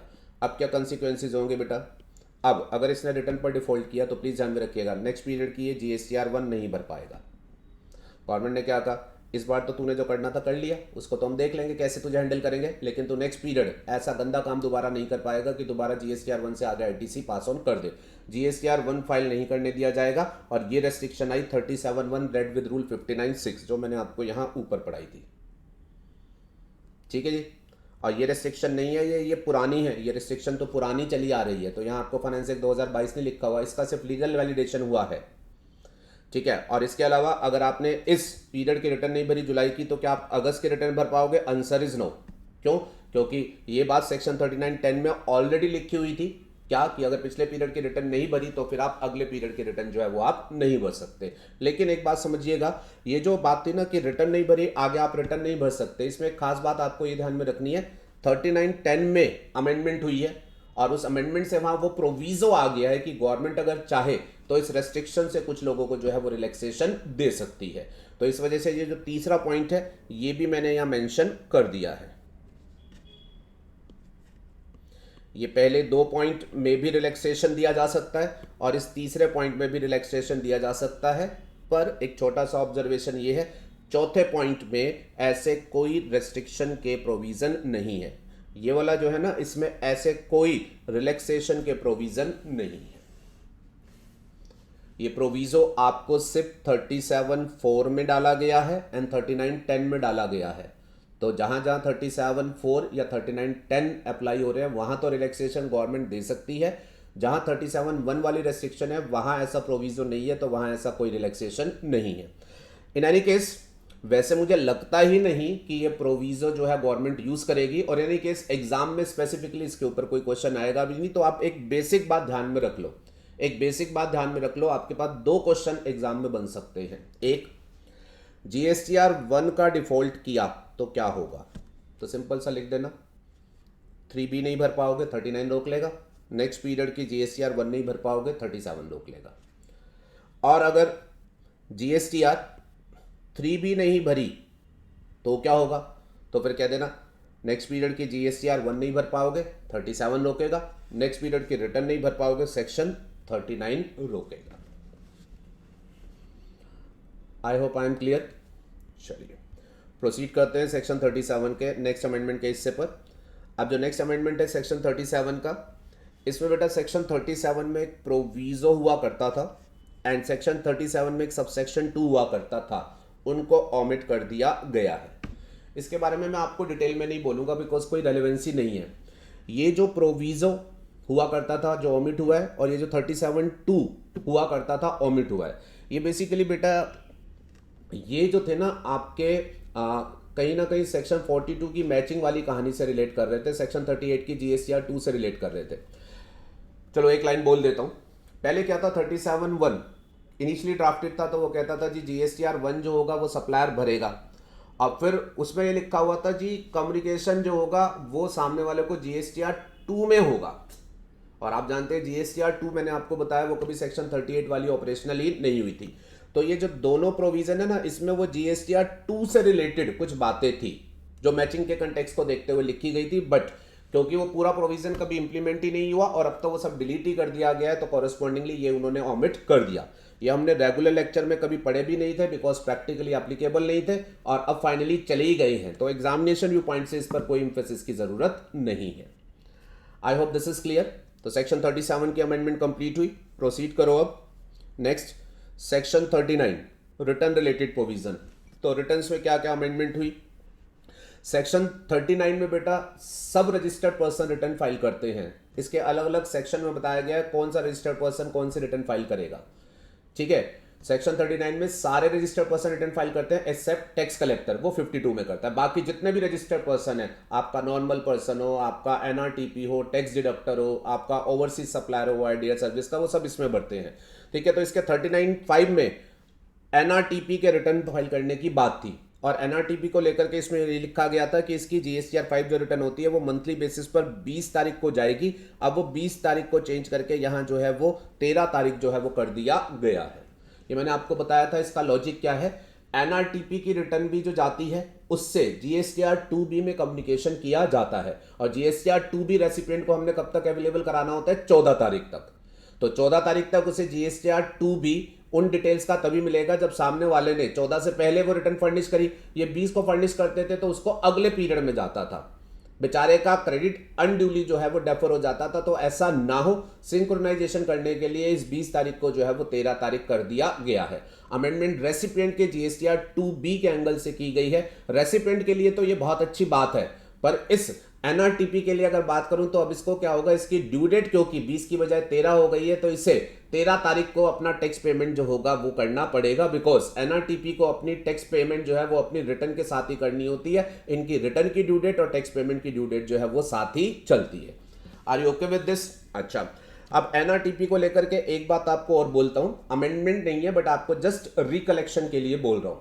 आपको पता है नॉन रेजिडेंट टैक्सेबल पर्सन, ये हमारे पास टेम्परेरी रजिस्ट्रेशन वाले होते हैं। याद है ना, वो एग्जीबिशन में फॉरेनर आया तो वो एनआरटीपी होता है, तो इनका रजिस्ट्रेशन जो होता है वो कैजुअल टैक्सेबल पर्सन की तरह टेम्परेरी होता है, आपको याद होगा। अब ये टेम्परेरी है तो बेटा मान लीजिए इसका ये रजिस्ट्रेशन चल रहा है, ठीक है। अब मान लो हम इसे यहां लिख लेते हैं अप्रैल मई जून, ठीक है। ये वैसे आपकी पढ़ी हुई बात है, मैं जस्ट रिकलेक्शन के लिए आपको बोल रहा हूं। तो अब बेटा ये मान लीजिए ये हमने साल की टाइमलाइन में कुछ 3 महीने पकड़े। अब एनआरटीपी जो है वो इंडिया में एग्जीबिशन में पार्टिसिपेशन के लिए आया और उसने अपना अकॉर्डिंगली जो था वो रजिस्ट्रेशन कराया, ठीक है। अब इसका जो रजिस्ट्रेशन है वो मैक्सिमम 90 डेज का होता है। अब एग्जीबिशन लेट्स सपोज अपना 30-40 दिन की है, तो अकॉर्डिंगली इसने 40 दिन के लिए रजिस्ट्रेशन जो था वो करा लिया। और इसका रजिस्ट्रेशन जो है वो लेट्स सपोज यहाँ कहीं मान लीजिए मई में मैं कहता हूँ इसका रजिस्ट्रेशन जो है ये 25 मई को जो है वो इसका रजिस्ट्रेशन जो होगा वो एक्सपायर हो जाएगा। रजिस्ट्रेशन सर्टिफिकेट की इसकी वैलिडिटी लेट्स सपोज जितने दिन की है वो 25 तारीख को जो है वो एक्सपायर हो जाएगा। इसने काम अप्रैल में स्टार्ट किया रजिस्ट्रेशन लेकर के और इसका रजिस्ट्रेशन सर्टिफिकेट इनवैलिड हो जाएगा 25 मई को। जरा ध्यान से सुन लीजिएगा, अमेंडमेंट नहीं है, रिकलेक्शन है। तो बेटा अब इसने अप्रैल में रजिस्ट्रेशन कराया तो इसका जो पहला टैक्स पीरियड है अप्रैल, ठीक है जी। अप्रैल खत्म होगा, ये क्या करेगा, अपनी रिटर्न जो होगा आज की डेट में 13 मई को अपनी जीएसटीआर 5 जो होगा वो सबमिट कर देगा। फिर बेटा इसने आगे मई में इसने चला, अब मई में बेटा इसका रजिस्ट्रेशन जो है वो 25 मई को ओवर हो गया। और प्लीज ध्यान में रखिएगा, अब आपका रजिस्ट्रेशन 25 मई को ओवर हो गया। Normally in all other cases आपका टैक्स पीरियड महीना फिक्स होता है, तो आपको अपने कंप्लायंस महीने के बाद ही करने होते हैं। लेकिन एनआरटीपी को लेकर के रिटर्न फाइलिंग के जो कंप्लायंसेस है उसको लेकर के सेक्शन 39(5) में रेड विद रूल ये लिखा हुआ है कि आपको जो रिटर्न सबमिट करनी होती है वो महीना खत्म होने के बाद, आज की डेट में 13 तारीख, या आपका रजिस्ट्रेशन सर्टिफिकेट अगर पहले ही एक्सपायर हो गया तो सर्टिफिकेट से एक्सपायरी से 7 दिन उसके अंदर आपको रिटर्न फाइल करनी होती है। देख लीजिए मैंने यहां मेंशन किया, earlier of the following two, within 13 days after the end of the calendar month, या फिर within 7 days after the last day of the period of registration specified under section 27, ठीक है। तो जैसे मई के लिए इसकी नॉर्मली जब हम बात करते हैं मई की रिटर्न कब तक देनी है, तो इसका क्या बनता 13 जून। लेकिन अब क्योंकि लॉ ने साथ में लिख रखा है 13 जून इस तरीके से, या फिर रजिस्ट्रेशन सर्टिफिकेट जिस दिन इनवैलिड हो गया उसके आगे 7 दिन, तो ये 7 दिन बेटा इससे पहले ही आ जाएंगे। तो एक्चुअल में इसे जो रिटर्न फाइल करनी होगी वो 13 जून तक नहीं, इस एग्जांपल में इसे 7 दिन जैसे ही एक्सपायर हो जाएंगे अपनी जीएसटीआर 1 ये जीएसटीआर 5 जो होगी वो फाइल करनी होगी। एक छोटा क्वेश्चन आपसे पूछा जा सकता है, इसमें अमेंडमेंट का एक्सपेक्ट भी आ जाएगा और आप लोगों की ये प्रॉपर रीडिंग भी आ जाएगी। और प्लीज ध्यान में रखिएगा, this is special only and only for NRTP. आपको एग्जामिनर एक क्वेश्चन पूछ सकता है, कैजुअल टैक्सेबल पर्सन, उसका क्या होगा, कैजुअल टैक्सेबल पर्सन। तो प्लीज अप्रिशिएट करिएगा ये स्पेशल बात कि आपको महीने के बाद से पहले भी फाइल करनी पड़ सकती है, ये सिर्फ एनआरटीपी के लिए। कैजुअल टैक्सेबल पर्सन जो है वो पहली बात उनकी रिटर्न जीएसटीआर 5 नहीं होती, उनकी रिटर्न जो है वो 39(1) में नॉर्मल सप्लायर की तरह ही 3B होती है। उनका रजिस्ट्रेशन हाँ टेम्परेरी ही होता है, बिल्कुल इसी तरीके का होता है। लेकिन अगर ये कहानी कैजुअल टैक्सेबल पर्सन की होती तो वो बेटा उसको मई में अगर उसका सर्टिफिकेट इनवैलिड भी हो जाता ना तो भी उसे अपनी जीएसटीआर 3B जो है वो महीना खत्म होने के बाद 20 तारीख को ही भरनी पड़ती, अगर वो नॉन क्यूआरएमपी है। और क्यूआरएमपी है तो उसे क्वार्टर के बाद 22 या 24 तक की भरनी पड़ती। तो एक बड़ा अच्छा पॉइंट मैंने आपको बता दिया, क्वेश्चन आपको यहाँ टेस्ट कर सकता है। एनआरटीपी बताओ, डिटेल दे देगा, बताओ एनआरटीपी है तो उसे रिटर्न कंप्लायंस कैसे कैसे करने हैं, और अगर कैजुअल टैक्सेबल पर्सन है तो उसे कैसे कैसे करने हैं।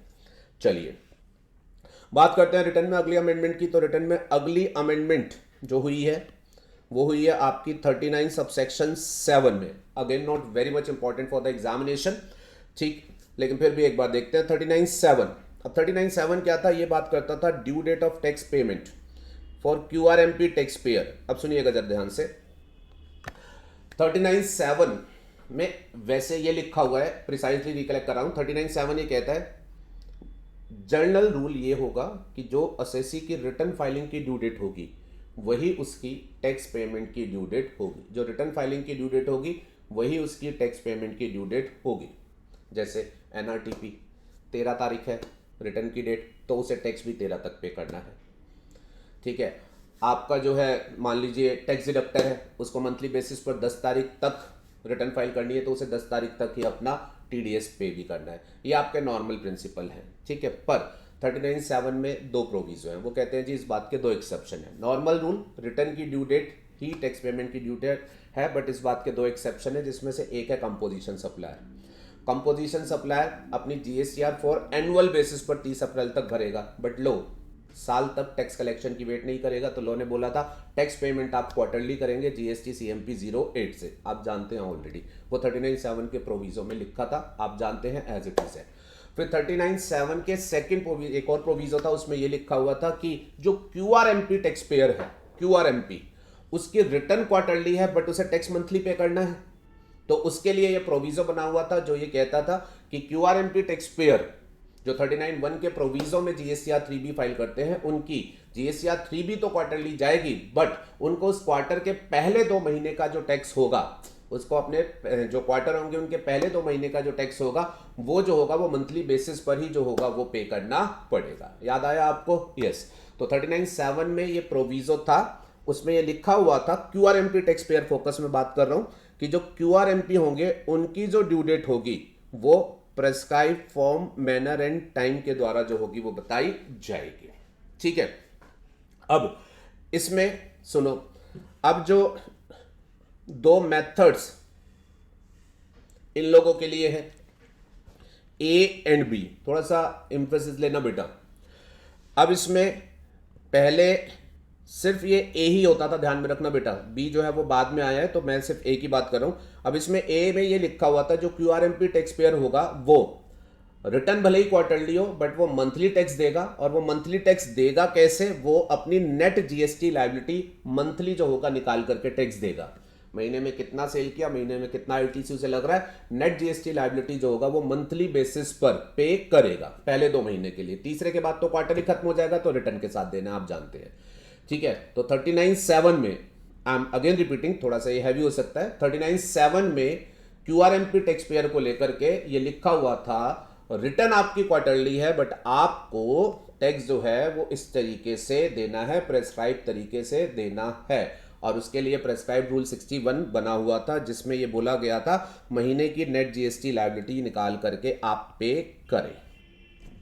ठीक है, अच्छा, लेकिन आप ये जानते हैं आपने जब क्यूआरएमपी टैक्स पेयर का टैक्स पेमेंट पढ़ा था, क्यूआरएमपी स्कीम को डिटेल में पढ़ा था, तो आपको याद है आपने क्यूआरएमपी टैक्स पेयर के लिए एक अल्टरनेटिव तरीका भी पढ़ा था, जिसमें क्या कहा गया था कि आपके जो क्वार्टर के पहले 2 महीने हैं, आप अगर उस महीने का एग्जैक्ट नेट टैक्स नहीं निकालना चाहते तो आपको एक ऑप्शन दिया गया था, याद है आपको, जिसमें आपको क्या गया था कि आप क्या करो, अगर आप एग्जैक्ट कैलकुलेशन मंथली बेसिस पर नहीं करना चाहते तो आप पहले 2 महीने का जो टैक्स है वो एडहॉक बेसिस पर 35% के हिसाब से जो है वो पे कर दो। आई होप आपको याद होगा, याद होगा? यस, ये आपका क्वार्टर है, क्वार्टर के ये M1 M2 M3 है। ठीक है, अब जो ए था वो आपका क्या क्या कहता था, M1 और M2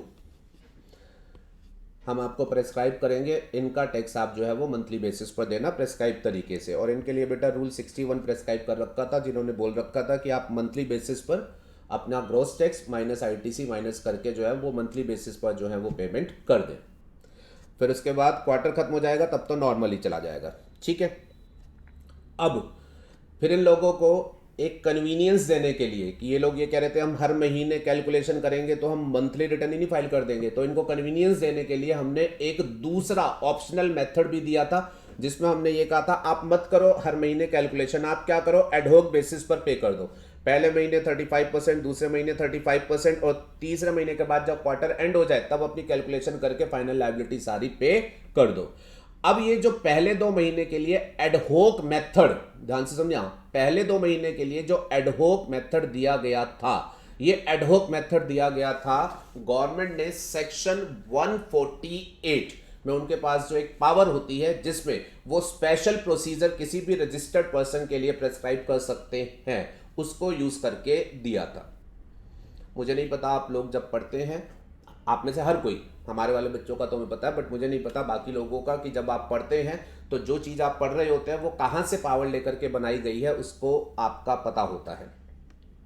लेकिन नहीं पता तो आज सुन लीजिए, जो वो 35% वाला मेथड था वो इन लोगों को सेक्शन 148 करके, जीएसटी में एक सेक्शन है जिसका टाइटल है स्पेशल प्रोसीजर, जिसमें गवर्नमेंट के पास ये पावर होती है कि लॉ में नॉर्मल प्रोसीजर लेट डाउन है, बट अगर गवर्नमेंट किसी भी एडमिनिस्ट्रेटिव रीजन की वजह से किसी क्लास ऑफ रजिस्टर्ड पर्सन को स्पेशल प्रोसीजर देना चाहती है, चाहे वो पेमेंट ऑफ टैक्स के रिस्पेक्ट में हो, किसी और रिस्पेक्ट में हो, तो फिर वो सेक्शन 148 के नोटिफिकेशन से उन्हें वो स्पेशल प्रोसीजर दे सकती है।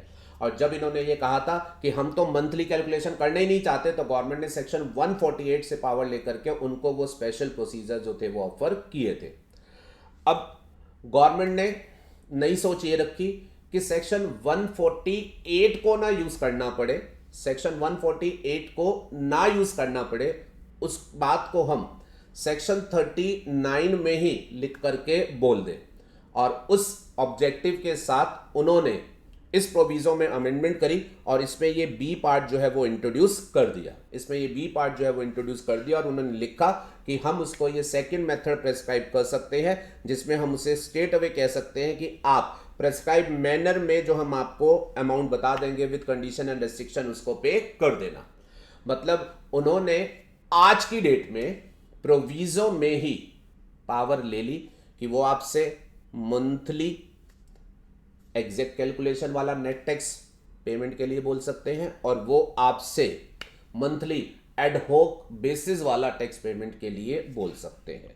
तो ये कोई बड़ी अमेंडमेंट नहीं है बेटा, ये जो एडहोक वाला काम था पहले 148 से हो रहा था, आज भी 148 से ही हो रहा है, पर उन्होंने पावर ले ली है कि आगे चल करके हम इसको बी में रूल के थ्रू ही लिख देंगे। देखिएगा मैंने क्या लिखा, ये जो न्यू ऑप्शन बी है जो कि इनकॉर्पोरेट किया गया प्रोविजो में, it seeks to provide QRMP tax payer an option to pay tax on ad hoc basis. Currently, this option is already being provided to QRMP taxpayer through Section 148 notification special procedure. तो B में उन्होंने power ले ली है कि कल वो एडहोक वाला method, future में एडहोक पेमेंट वाला मेथड रूल के थ्रू ही प्रेस्क्राइब कर देंगे, बट प्रेजेंटली अभी ऐसा कुछ भी नहीं है। प्रेजेंट सिस्टम जो है वो ये वाला मेथड रूल से निकल के आ रहा है, रूल 61, और ये वाला मेथड जो है ये आपका जो है वो स्पेशल प्रोसीजर नोटिफिकेशन से ही आ रहा है। जो क्लास में आपने पढ़ रखा था वो एज इट इज है, ठीक है जी। तो इसको आपको अपने दिमाग को बर्डन कराने की ज़रूरत नहीं है, स्टूडेंट लेवल पर इसकी अभी कोई इम्प्लीकेशन नहीं है, बिकॉज पावर भले ही आ गई हो बट रूल में नहीं आया, वो अभी भी वैसे ही लग रहा है जैसा आपने क्लास में पढ़ा है। चलिए जी, फिर उसके बाद सेक्शन 39 में, सेक्शन 39 सब सेक्शन 9, इसमें अमेंडमेंट हुई और ये बेटा टाइम लिमिटेशन की अमेंडमेंट है, दोबारा बोलने की जरूरत नहीं। रिटर्न फाइल करी, मिस्टेक हो गया, ओमिशन रह गया, सब्सिक्वेंट रिटर्न में ठीक कर लो। टाइम लिमिटेशन आज की डेट में क्या हो गया, साल खत्म होने के बाद 30 नवंबर या फिर एनुअल रिटर्न फाइलिंग की date whichever is earlier, कई बार बोल चुका हूं।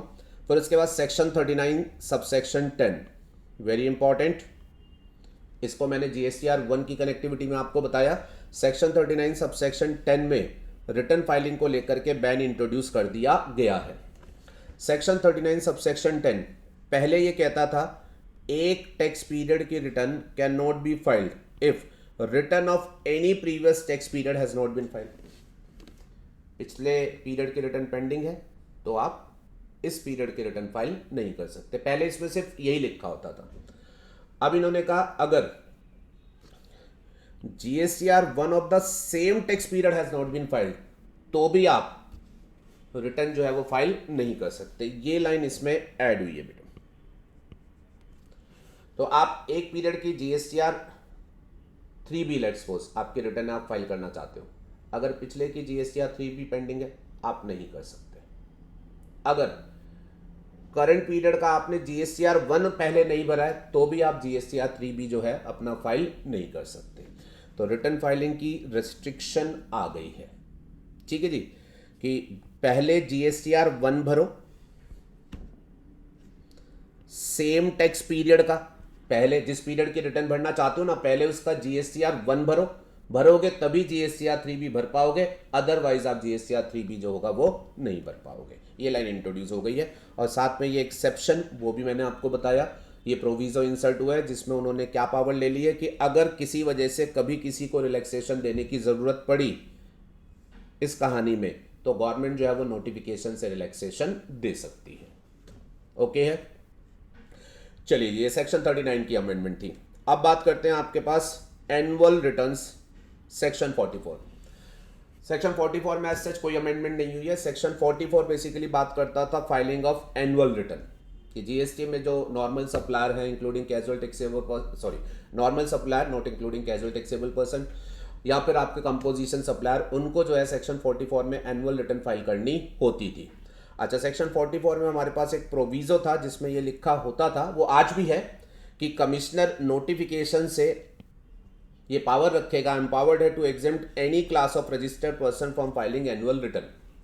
और इसमें बेटा वो क्या करते थे, छोटे कैटेगरी के जो पर्सन होते थे अप टू 2 करोड़ वाले, उनको बेसिकली जो है वो एनुअल रिटर्न फाइलिंग से एग्जेम्प्ट कर सकते थे। अच्छा, अब लॉ ऐसा बना हुआ था कि लॉ ने ये बोला था कि हर registered person, normal supplier, composition supplier, वो जो होंगे वो अपनी एनुअल रिटर्न भरेंगे और जब हमने छोड़ना होगा किसी साल के लिए तो हम नोटिफिकेशन लाएंगे। तो अब होता क्या है बेटा, इस प्रोविजो से पावर लेकर के हर साल जिस भी साल में वो रिलैक्सेशन देना चाहते हैं वो नोटिफिकेशन जो है वो इशू करते हैं। पहले इन्होंने 20-21 में रिलैक्सेशन दी थी तो उसका नोटिफिकेशन लाए थे। अब 21-22 की एनुअल रिटर्न देने में रिलैक्सेशन देने के लिए इन्होंने 21-22 के लिए जो है ये नोटिफिकेशन इशू किया है। और उन्होंने सिंपली कह दिया कि जिनका भी टर्नओवर 21-22 में 2 करोड़ रुपए तक का रहेगा उन्हें अपना 21-22 की एनुअल रिटर्न फाइल करने की जरूरत नहीं है। लास्ट ईयर के लिए भी उन्होंने ऐसे ही रिलैक्सेशन दिया था, इस साल के लिए भी उन्होंने ऐसे ही रिलैक्सेशन दे दिया। रिलैक्सेशन हर साल दिया जाएगा और ऐसे ही नोटिफिकेशन के थ्रू ही दिया जाएगा। अगर 22-23 के लिए भी ये रिलैक्सेशन देंगे तो फिर से फ्रेश नोटिफिकेशन इशू करके ये बात करेंगे। चलिए, फिर उसके बाद इस रिटर्न के चैप्टर में अदर्स मिसलेनियस प्रोविजन, ठीक है, सेक्शन 41 इंपॉर्टेंट। सेक्शन 41 में क्या कहा गया था? सेक्शन 41 प्रोविजनल आईटीसी की बात करता था पहले, याद है ना। सेक्शन 41 में यह कहा गया था कि ITC to be availed on provisional basis, कि कोई भी व्यक्ति जब रिटर्न फाइल करेगा तो रिटर्न में आईटीसी अपना सेल्फ असेस करके क्लेम करेगा और वो जो क्लेम करेगा वो प्रोविजनल बेसिस पर हम उसे देंगे। वो रिटर्न में जो आईटीसी क्लेम करेगा उसके ई क्रेडिट लेजर में हम डालेंगे, बट वो प्रोविजनल बेसिस पर देंगे। सर क्या प्रोविजनल भी यूटिलाइज कर सकता है? इसमें लिखा हुआ था provisionally availed ITC can be used only for discharge of self assessed return related liability. Please focus.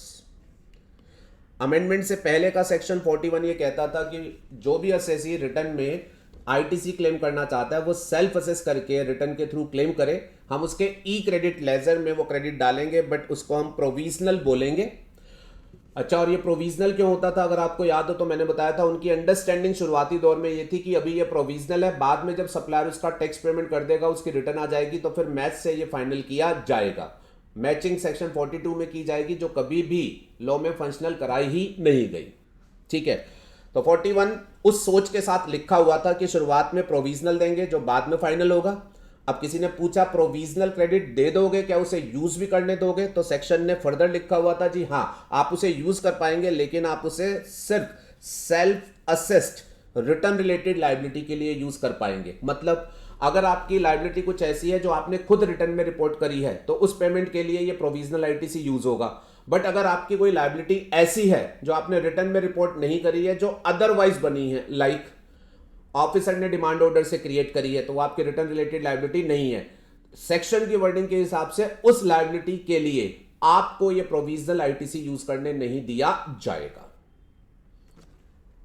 ये दो बातें सेक्शन 41 में लिखी थी। अच्छा, अब ये दोनों ही बातें लॉ में लिखी थी बट प्रैक्टिकली ये फॉलो नहीं हो रही थी। रीजन लो कह रहा था प्रोविजनल होगा, बाद में फाइनल होगा मैचिंग पर। बट जब मैचिंग के प्रोविजन ऑपरेशनल ही नहीं थे तो इसका मतलब वो फाइनल हो ही नहीं रहा था। अब पता है जब वो फाइनल हो ही नहीं रहा था तो ऑफिसर कहते थे कोई नहीं, ये तुम्हारा प्रोविजनल ही रहेगा, जिस दिन मैचिंग के प्रोविजन आएंगे ये तब फाइनल होगा। और एसएससी बोलता था पागल तो नहीं हो गए, 2017 में जीएसटी का लो आया, हमने जुलाई में कोई क्रेडिट लिया, तुमने उसे मैचिंग करनी थी, सेक्शन 42 जो बनाया था उसके हिसाब से एक रीजनेबल टाइम में, तुमने मैचिंग करी नहीं और तुम कह रहे हो जब करेंगे तब ये फाइनल होगा। मतलब 2022 में मैं चल रहा हूं, तुम कह रहे हो वो अभी तक मैंने जो ले रखा है वो प्रोविजनल है। That is quite nonsense. तो सब लोग इसको फाइनल आईटीसी की सेंस में ले रहे थे, which is quite logical. Yes, लो भले ही कह रहा हो प्रोविजनल हो, बट आप अगर एक रीजनेबल पीरियड में मैचिंग नहीं कराओगे तो आप ये थोड़ी ना कहोगे कि हम 10 साल बाद भी कराएंगे तो भी ये प्रोविजनल ही रहेगा 10 साल तक। एक बात समझ आई। दूसरी बात, सेक्शन 41 ये कहता था कि ये जो प्रोविजनल आईटीसी होगा ये आपका यूज होगा only for return related liability. Return related liability जो आप रिटर्न में खुद से रिपोर्ट कर रहे हो, अगर आपकी अदर देन रिटर्न वाली लायबिलिटी है तो उसमें ये यूज नहीं होगा। कहने का मतलब अगर मैं जीएसटी डीआरसी 03 से कुछ पे कर रहा हूं तो लॉ की लैंग्वेज के हिसाब से ये आईटीसी उसमें यूज नहीं हो सकता।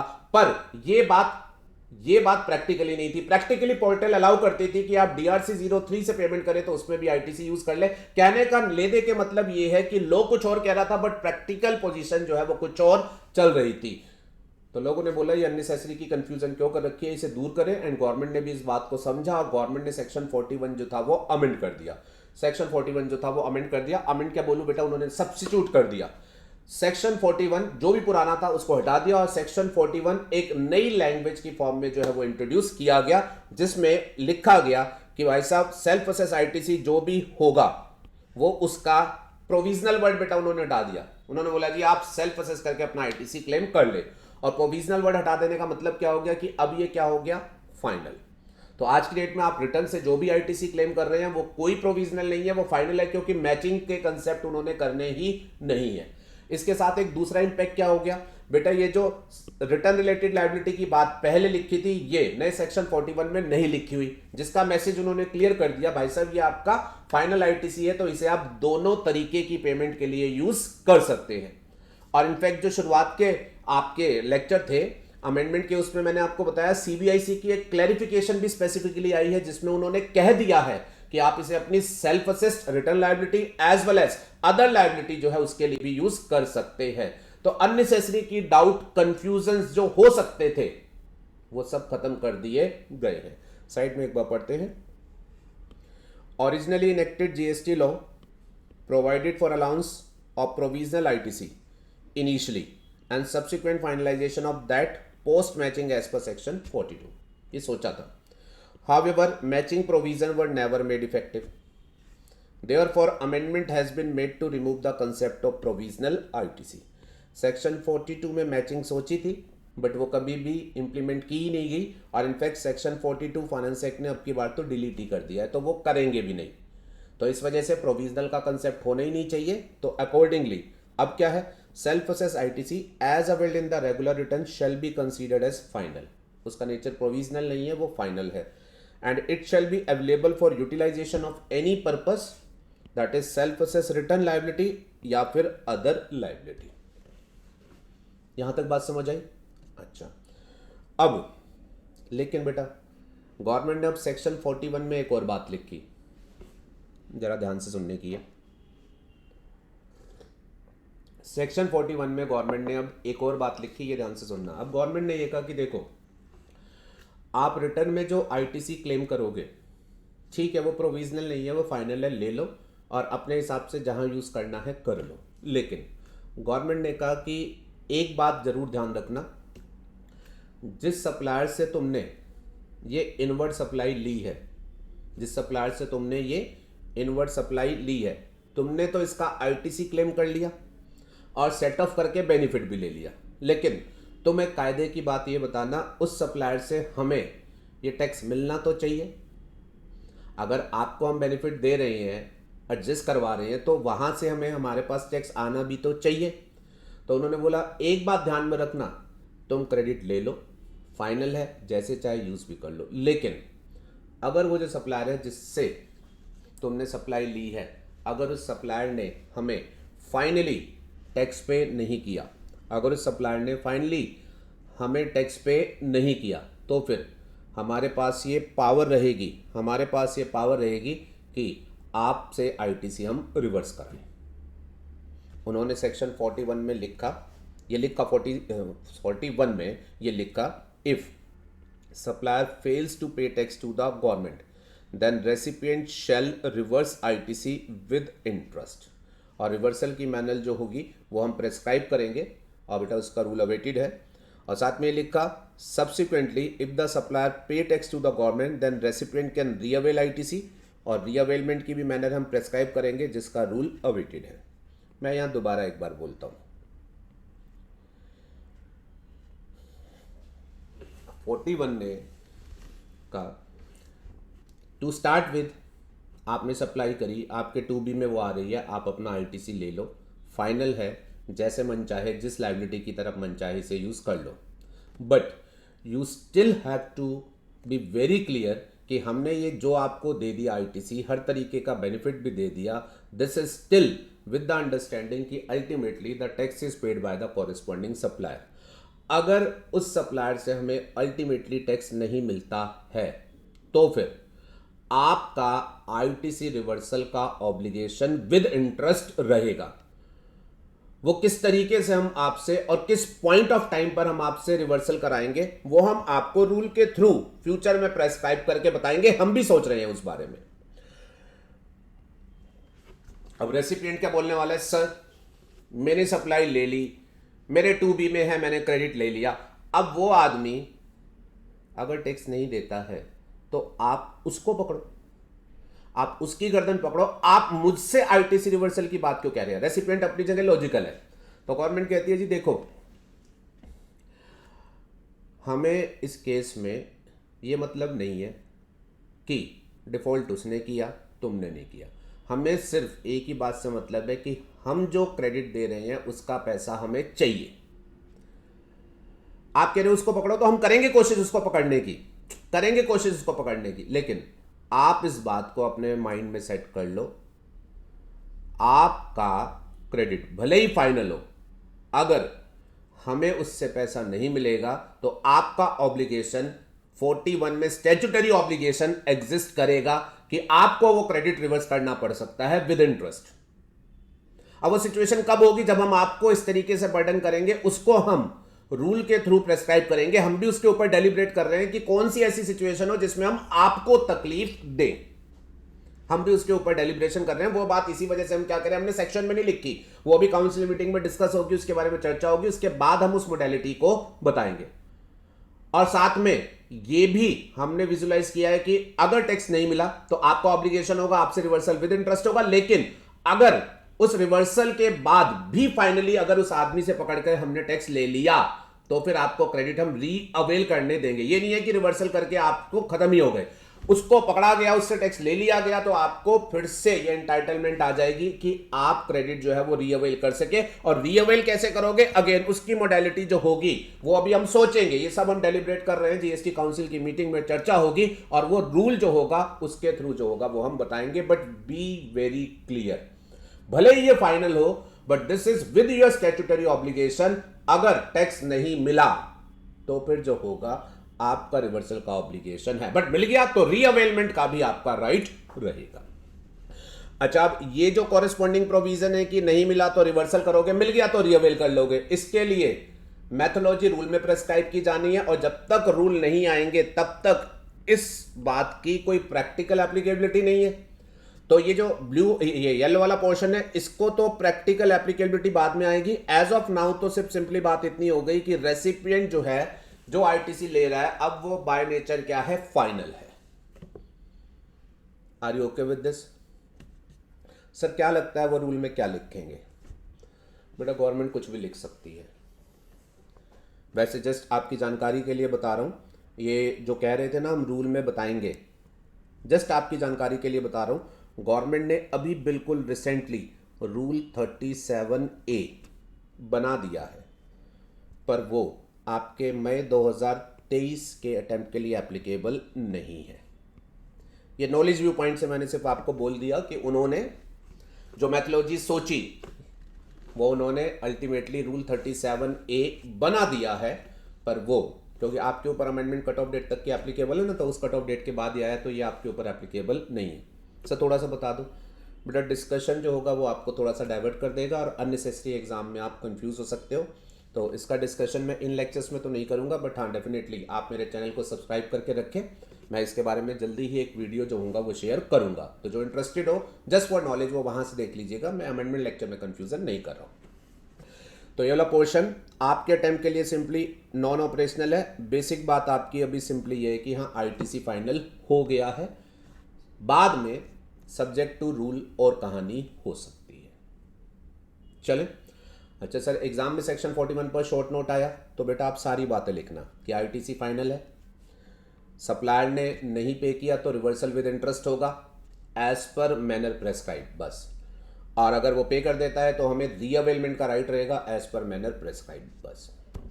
ठीक है, चलो ये 41 हो गया हमारा। फिर उसके बाद बात अगर आपके साथ करूं बेटा, नेक्स्ट सेक्शन 42, इसमें मैचिंग के प्रोविजन थे एज आई टोल्ड यू, जो कभी ऑपरेशनल हुए ही नहीं थे, तो इसको ऑमिट कर दिया गया है। ऐसे ही सेक्शन 43 में भी मैचिंग के प्रोविजन थे, कभी ऑपरेशनल नहीं हुए, तो इनको भी ऑमिट कर दिया गया है। जस्ट फॉर नॉलेज 42 एंड 43 में डिफरेंस क्या था? 42 बात करता था क्रेडिट के मैचिंग की, कि सप्लायर अपना टैक्स भरेगा और इधर इसका ITC मैच होगा रेसिपिएंट का। एंड सेक्शन 43 जो था वो बेटा बात करता था आउटपुट टैक्स लायबिलिटी के रिडक्शन के मैचिंग की, कि सप्लायर क्रेडिट नोट इशू करके रिडक्शन क्लेम करेगा और हम मैच करेंगे कि रेसिपिएंट ने ITC रिवर्सल किया या फिर नहीं किया। तो इस तरीके की मैचिंग थी, इन एनी केस कभी ऑपरेशनल नहीं थी, ऑमिट कर दी गई। फिर उसके बाद लास्ट अमेंडमेंट सेक्शन 43A, ये भी मैंने आपको इस लेक्चर के बिगनिंग में बताया था। 43A में एक नई रिटर्न जो थी वो विजुलाइज की गई थी। फटाफट से बोलता हूँ, शुरुआत में जुलाई 2017 में जब GST इंट्रोड्यूस हुआ था, तो इन्होंने ये विजुलाइज किया था कि 37 में हम फाइल कराएंगे पर्सन से GSTR1 मंथली बेसिस पर 10 तारीख तक, 38 में हम फाइल कराएंगे GSTR2 मंथली बेसिस पर 15 तारीख तक, एंड 39 में हम उससे रिटर्न फाइल कराएंगे मंथली बेसिस पर 20 तारीख तक। ये कंसेप्ट विजुलाइज किया था कि हम उससे मंथली 3 कंप्लाइंस करेंगे, 1, 2 एंड 3।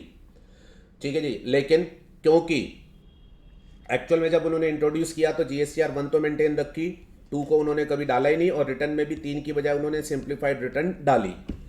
अब ये सिंप्लीफाइड रिटर्न जब इन्होंने डाली तो बाद में इन्हें लगा कि इस रिटर्न में वो बहुत कुछ कैप्चर नहीं कर पा रहे हैं, जिसकी वजह से टैक्स लीकेज हो रहा है। तो तब उन्होंने